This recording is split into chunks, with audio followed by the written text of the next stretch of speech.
Le travail que nous avons fait, c'était donc de confier à 6 étudiants le soin de suivre les tables rondes et de restituer les différentes conclusions des tables rondes. Donc ce n'est pas un travail d'étude en tant que tel, c'est simplement le compte-rendu de ce qui a été exprimé pendant les 3 jours des différents participants au Lab d'Abidjan en 2017.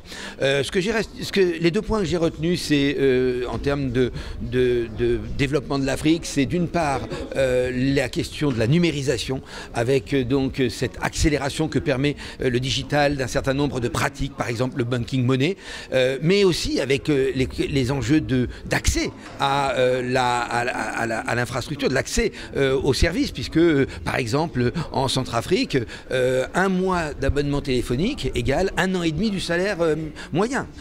Donc on voit bien que la numérisation permet par exemple 80% de paiements mobile banking au Kenya, avec 67% des montants qui sont réalisés en mobile banking, mais se pose la question de l'accès à cette technologie qui se développe en Afrique beaucoup plus rapidement que d'autres techniques et d'autres éléments structurants à un marché, comme par exemple l'électricité ou le téléphone filaire, qui ont mis 50 ans. Le deuxième élément qu'on a voulu mettre en avant, c'était la question de la place de la femme et des femmes entrepreneurs.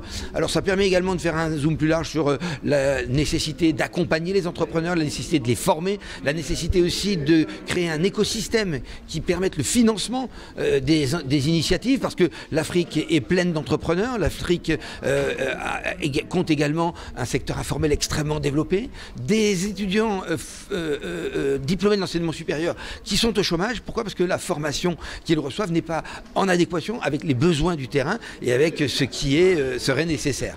Alors la femme entrepreneur, elle, a un rôle important, et on a une des tables rondes a travaillé sur la représentation que la société avait des femmes et la nécessité de progresser sur cette question.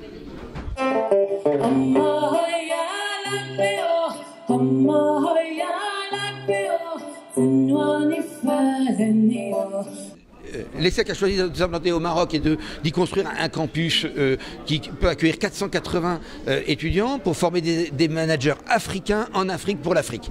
Donc il s'agit de permettre aux étudiants africains de bénéficier de la même qualité d'enseignement, de la même exigence pédagogique, du même niveau de diplôme que leurs collègues européens ou américains. Et il s'agit également de permettre à des jeunes gens scolarisés en France de venir découvrir les opportunités, mais aussi peut-être un certain nombre des obstacles à surmonter que constitue l'économie africaine et le continent africain. Nos initiatives sont convergentes. Pourquoi? Parce que le Lab, c'est une organisation, c'est une sorte de think tank, c'est une organisation qui fait du plaidoyer. Et nous sommes un des éléments et un des acteurs de cette dynamique économique et cette dynamique entrepreneuriale, parce que nous apportons effectivement la possibilité de créer des idées, de les formaliser, de les conceptualiser, et puis tout ce qui tourne autour de la formation et de l'accompagnement.